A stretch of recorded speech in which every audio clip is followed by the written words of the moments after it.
well-regulated militia being necessary to the security of a free state.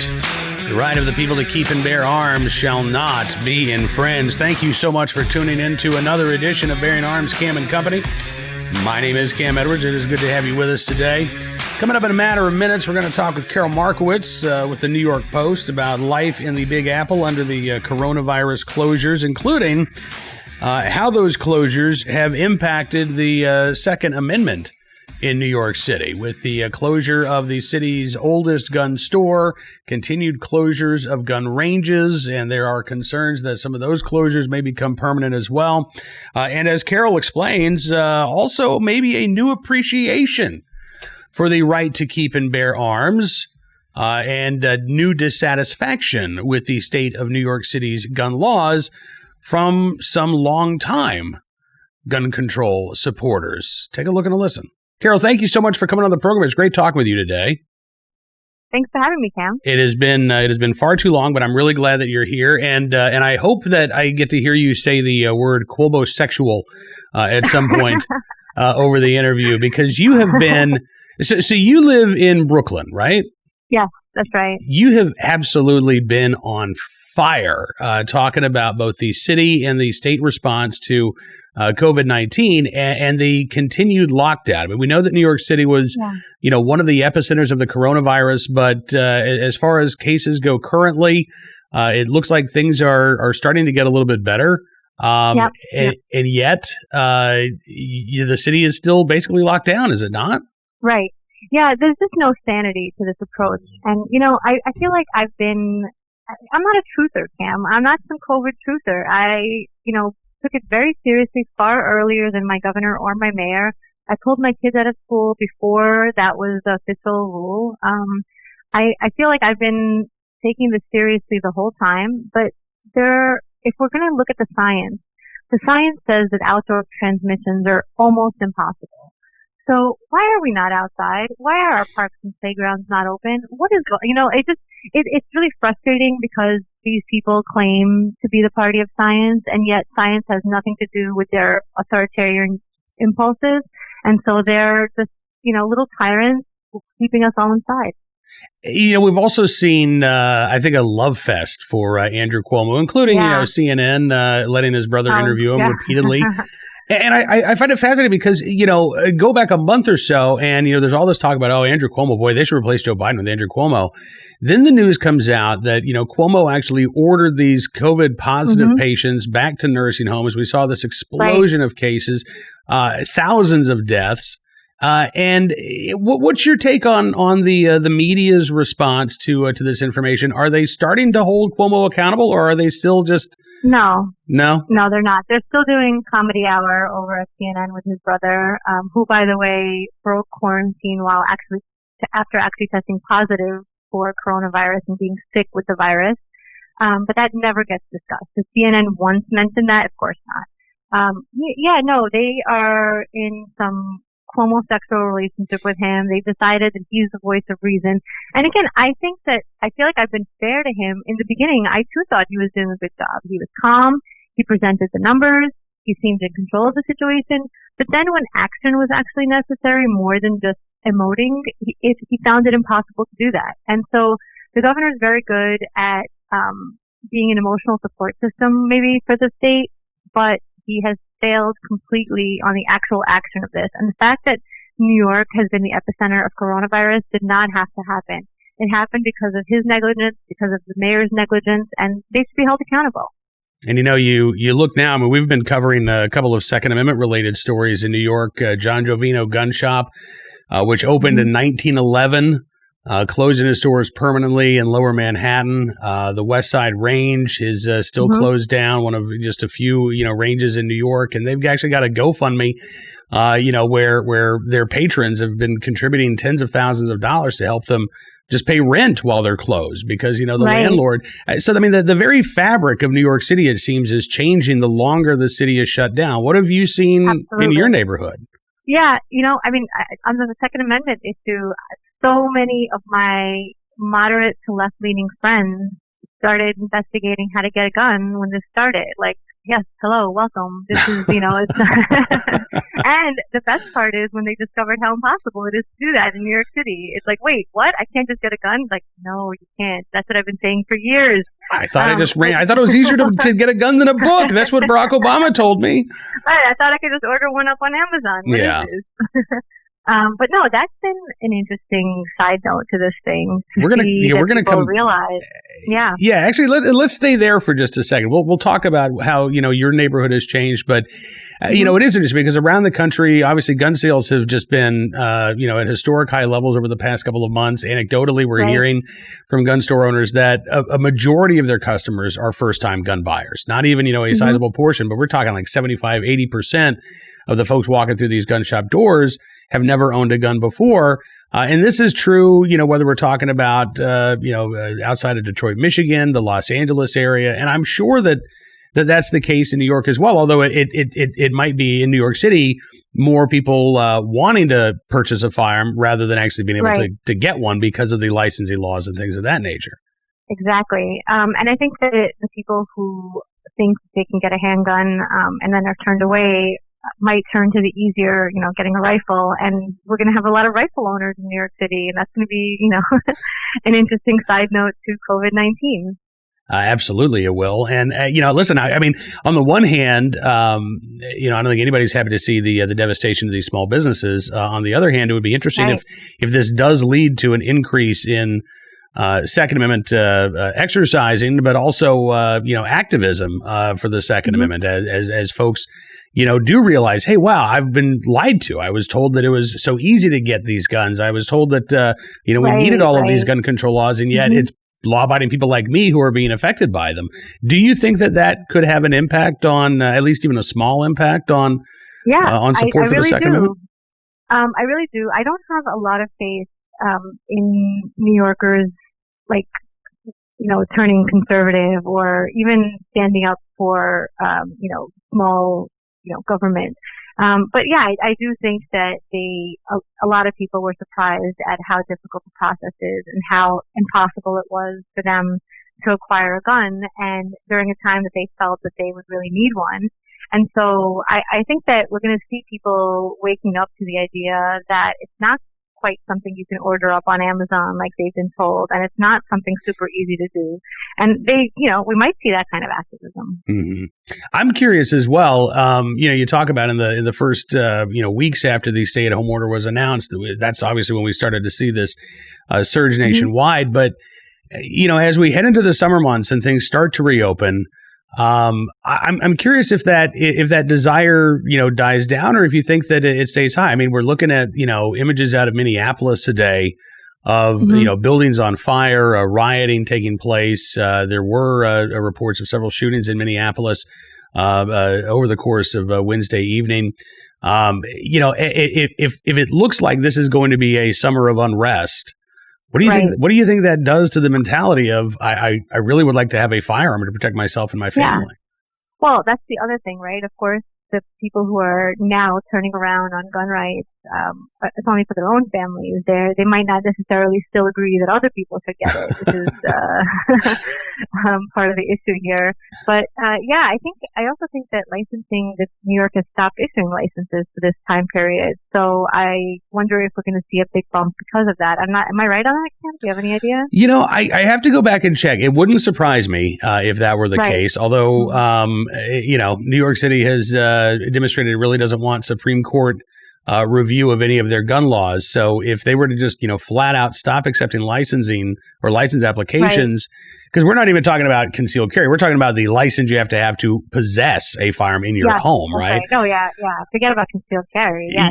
Right, exactly. I need to go back and check and see if the licensing division has actually officially announced anything. It would not surprise me one bit if they were slow walking applications. And sure, we'll take them and we'll get back to you in 8 months, which is sadly kind of already the case sometimes in New York City. You do have these months-long delays when people actually apply to exercise a constitutionally protected right, which still just sounds weird coming out of my mouth that you have to apply to exercise a constitutional right. But that's right. Hopefully that gets fixed in the near future as well. But I am curious just to learn how the fabric of your neighborhood has changed over the past couple of months. Have you seen some of your favorite restaurants close down? Are they? Yeah, absolutely.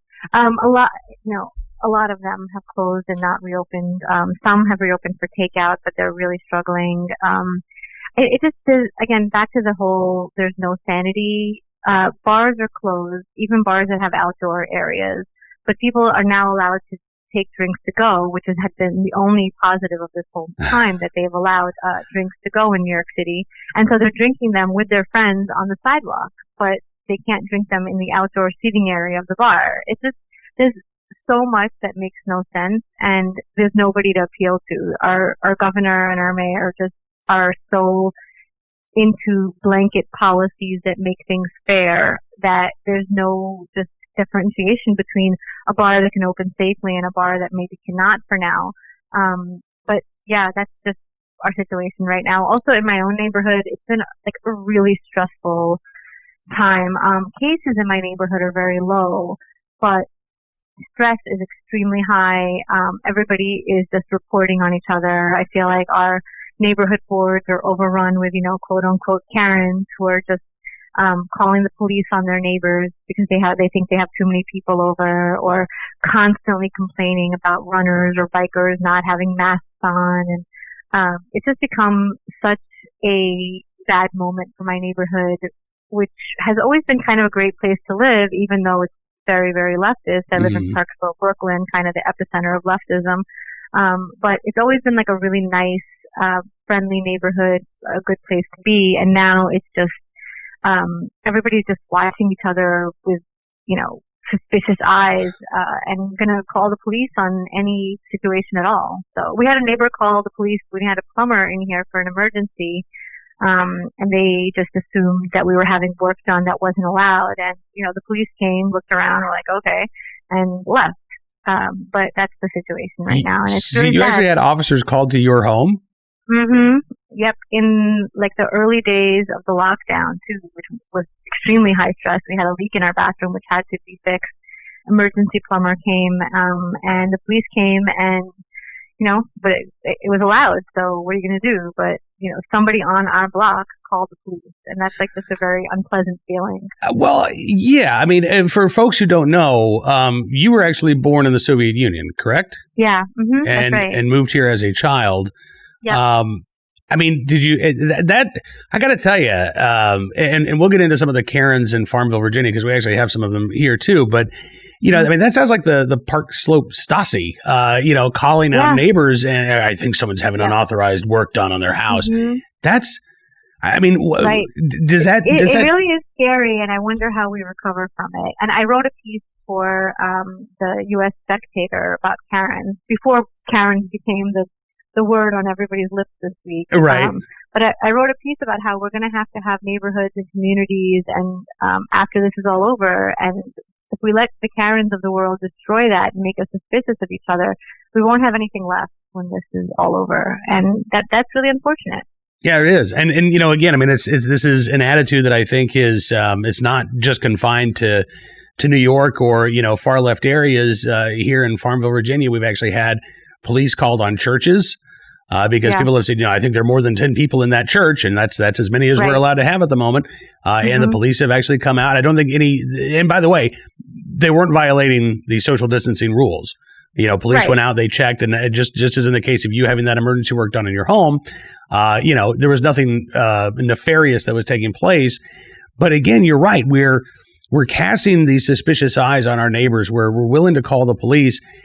And for what? I mean, in Virginia right now, we're having this debate over Governor Northam's mask mandate, which goes into effect on Friday. Mm-hmm. And there are, Carol, there are so many loopholes. Like if you have a medical reason why you can't wear a mask, well, you don't have to wear a mask. If, it hurts your hands to take your mask on off, you don't have to wear a mask. But the Virginia Department of Health. Sorry, wasn't he seen without a mask? Like taking yes, exactly. Yes, like, over the weekend. Yeah. And he left it in the car, he says. But that won't be an excuse. The Virginia Department of Health, Governor Northam said, I don't want to arrest people. I don't want to fine people. I don't want to put them in jail. And yet that's exactly what the Virginia Department of Health is supposedly empowered to do. It's a Class A misdemeanor. They can report offenders to the circuit court, to the Commonwealth's attorney, and they can, try to pursue a case in the legal system. Yeah. I see that backfire. It's scary. Well, it's incredibly scary. And I do see it.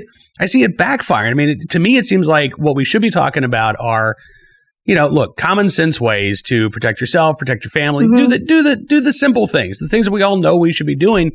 But instead, when you have the state wagging its finger at you and declaring that, you will be a criminal if you don't mask up when you go to that bar to get your carryout drink, or that to me, I think is so counterproductive. And at a time, frankly, when, again, on the left and the right, you're seeing, I think, resistance to heavy-handed authoritarianism on the part of the state. I just think this is such a really bad, disastrous decision on the part of Governor Northam. Where are things in terms of mask mandates in New York right now? I don't think that we have a mandate like that, because it's about in my neighborhood the mask wearing is quite high.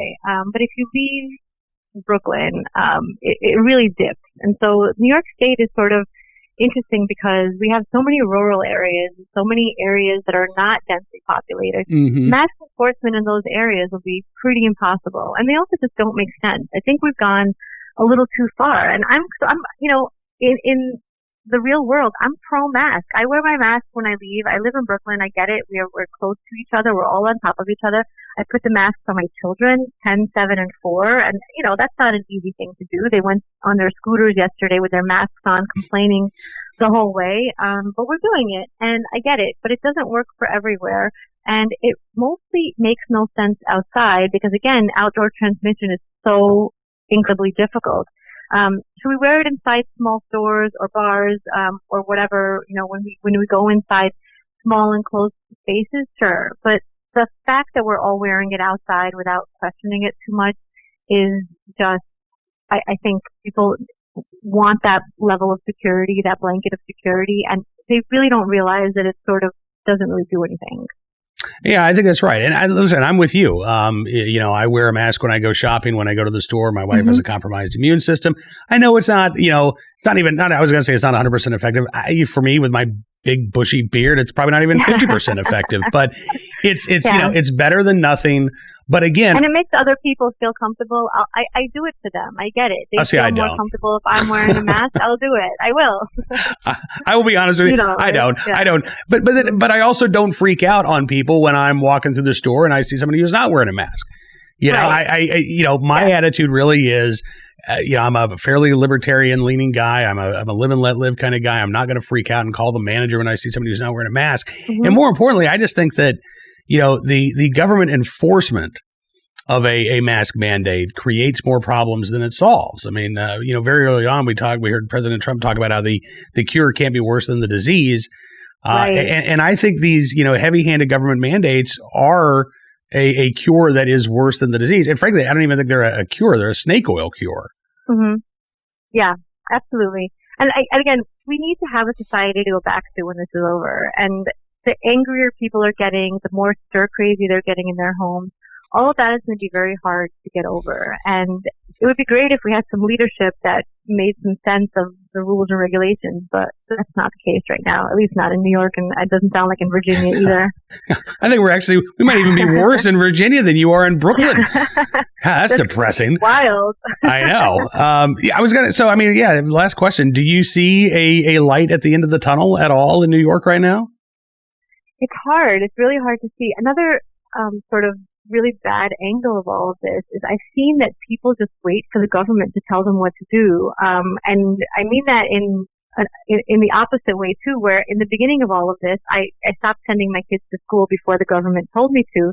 But everyone around me, or many people around me, were like, well, they didn't tell us to yet. So I'm like, but cases are climbing, and we don't know what this is yet. We didn't know yet then that kids largely don't get it. So I stopped sending my kids to school, and so did some other people I know. But the great majority were just like, well, they didn't tell us to, so I'm going to keep doing it. And the same thing with masks. In the beginning, they told us that masks made no sense and we were stupid for wearing them. Right. And, we went from that to masks are mandatory, and people didn't miss a beat. They went from like, you're an idiot for wearing masks to you must wear one or I'm calling the police. So, it's been kind of frightening to see people just like follow directions, even if those directions make no sense. Again, I hate to bring up the Soviet Union, but, there is this, and the thing is, I mean, it's not necessarily it's certainly not as heavy-handed coercion as what you saw under the communist regimes, but I'm with you, Karol, because you start somewhere. It doesn't happen overnight that people are calling in their neighbors for wrong things. It happens with my neighbor has 11 people over and he's only allowed 10. Yeah. Absolutely. And, and the thing is, they're not even getting paid to rat out their neighbors right now. They're just doing it as their civic duty. At least the Stasi paid informants. Right. Well, hopefully we don't get to that yet. Oh, God, I think I might have just given Cuomo an idea for a stimulus. Right. Of course, they've got to rely on the federal government for a bailout, so they don't have the money to pay informants right now. That's the one bit of good news. Well, listen, I do hope that, I won't say that life is going to return to normal anytime soon, but I hope that things get a little bit better there in Brooklyn, and I hope that you get a chance to maybe visit the West Side Range when they reopen. You can be our Bearing Arms correspondent. You can take a field trip out there. I'll do that. All right. Karol Markowicz with the New York Post. Thank you as always for coming on the program. It's good talking with you today. Thank you. All right. Let's get to today's armed citizen story, our good deed of the day. Our recidivist report. We'll start there. This one actually has a somewhat of a happy ending here. New Bedford, Massachusetts, where a Latin King gang member has been charged in a shooting incident in New Bedford. And this, by the way, a federal case brought under Project Safe Neighborhoods. According to WBSM, a member of the New Bedford chapter of the Almighty Latin King and Queen Nation. My goodness, that is quite the title for a gang there. Charged with being a felon in possession of a firearm following a shots fired incident in New Bedford. According to federal prosecutors, 28-year-old Alexander Dwin Pizarro, also known as King Tigo, charged Tuesday with one count of being a felon in possession of a firearm. He's now in custody in Rhode Island. He'll make his initial appearance in federal court at a later date, according to the U.S. Attorney for the District of Massachusetts. It was back on April 19th. When police responded to a report of 7 shots fired near a residence in New Bedford. During the response, police located a 9mm firearm in an alleyway near the home based on information received from a 911 caller. Police days later located Pizarro, who lived there in New Bedford, after searching his cell phone. They say they located a photograph of Pizarro holding what appeared to be that same firearm that had been recovered from the shooting incident. The photograph allegedly taken approximately 2 hours before that incident took place. Through ballistics comparison, the seized firearm matched to the recovered shell casings from the shooting, and indeed there was a match. Pizarro, according to WBSM, known to investigators as a member of the New Bedford chapter of the Latin Kings, had recently posted pictures to Snapchat holding firearms, which is a no-no given that Pizarro has prior criminal convictions and at the time was actually on probation from a firearms case in Rhode Island. So he's a prohibited person. Now, Pizarro is facing the possibility of up to 10 years in prison and a fine of up to $250,000. This is being prosecuted by the Department of Justice's Organized Crime and Gang Unit as part of Project Safe Neighborhoods, which, as WBSM says, is a program linking all levels of law enforcement in the communities that they serve to reduce violent crime and increase neighborhood safety. Former Attorney General Jeff Sessions reinvigorated Project Safe Neighborhoods in 2017 as part of the department's renewed focus on targeting violent criminals, directing all U.S. attorneys' offices to work in partnership with federal, state, local, and tribal law enforcement to develop effective locally based strategies to reduce violent crime. Basically, under Project Safe Neighborhoods, what you do is if you, catch a guy like Mr. Pizarro, violent felon in possession of a firearm illegally, rather than take that case to state court where Pizarro might get a slap on the wrist and maybe a 1 or 2 year sentence, you refer that case, kick it up to federal court, where again, the suspect has the potential to face a far longer prison sentence. Project Safe Neighborhoods is I think a very effective program, and it's flexible. You can use Project Safe Neighborhoods in conjunction with violence prevention programs. You can have sort of a carrot and stick approach where gang units will identify the most violent offenders in any given community. You can then approach them. We've talked about this on the program several times before. You have a call-in because virtually every one of these individuals is already on probation. So you just use the probation officers, bring them in, sit them down, and spell it out for them. You're going to stop shooting people. One way or another, you're going to stop shooting people. Now, if you want to turn your life around, you don't want to keep shooting people, you want to try to become a productive member of society, we're here to help. We can help you get your DED. We can help you get some job training. We can help you do what you need to do to get your feet under you and to turn your life around. If you don't want to do that, well, then the days of plea bargains are over. And the days of slaps on the wrist are over. You will not see the revolving door of the justice system. Instead, we will refer your case to federal court. We will not accept a plea bargain. We will take your case to trial. We will prosecute you to the fullest extent of the law. And as long as that is backed up, as long as there is truth behind both of those, carrots and sticks, then violent crime in cities across the country has dropped dramatically. This is not a program that costs a lot of money. It is not a program that requires additional gun control laws. It is not a program that even gets into the Second Amendment. It is a program that focuses exclusively on those who are the most likely perpetrators and, frankly, the most likely victims of violent crime in their community as well. And it sounds like that is now the focus of the Pizarro case there in New Bedford, Massachusetts. Our armed citizen story today from the Sunshine State of Florida, Bay County, where the sheriff there says a home invasion ended in the death of the home invader. In Panama City, Florida, it happened about 6 o'clock Tuesday morning. Deputies responded to a home in Panama City to find a man shot on the floor inside of the home. EMS responded, pronounced the man dead at the scene. According to the local sheriff's office, the residents, an elderly man and another woman who lived in the home, told deputies that the male homeowner had been outside when he saw the man walking down the street acting erratically, screaming, swearing. The man then walked down the homeowner's driveway and approached the homeowner. And then the homeowner left.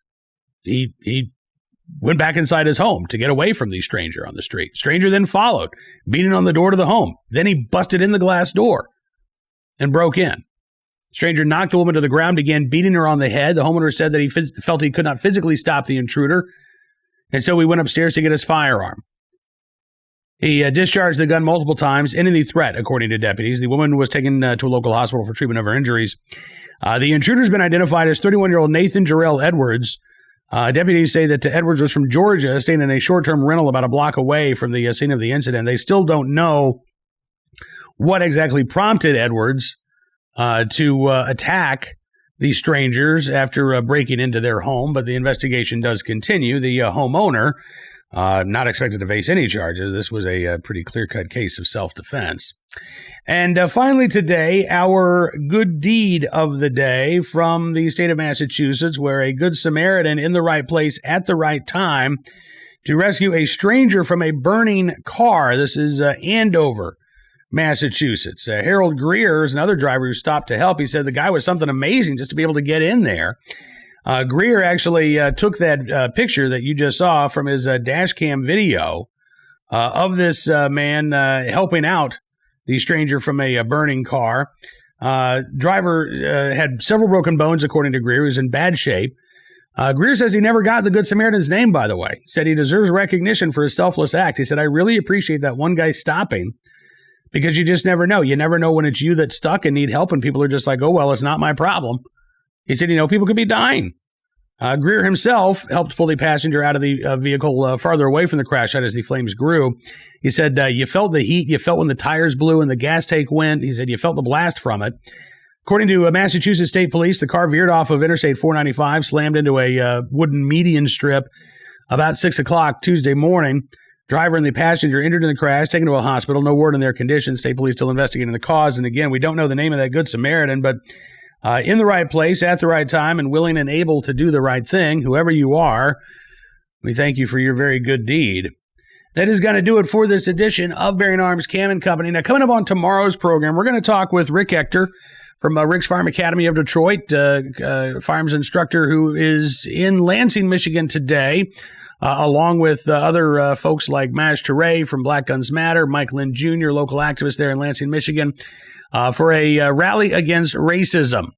And in the days since we have talked with Rick about this rally, we spoke to him late last week about the event that's taking place in Lansing today. We have certainly seen other incidents around the country that have fueled protests, even riots, as I mentioned earlier in the show, in Minneapolis, and accusations of racism against Minneapolis police officers. So we're going to talk with Rick Ector on tomorrow's program about the rally, about the message of empowerment, because there are more folks who are now speaking up, a lot more folks who are speaking up about the right of self-defense, the right to keep and bear arms, and why Americans of every background and every shade of skin color should be exercising their rights. We'll talk again with Rick Ector about that on tomorrow's Bearing Arms Cam & Company. Hope you tune in for that. In the meantime, thanks for being a part of the program today. Don't forget, you can subscribe to Town Hall Media on YouTube. That way you never miss one of these programs. Also, Bearing Arms Cam & Company podcast on Apple Podcasts or wherever your finer podcasts are delivered. And until we talk again, be safe, be well, be free.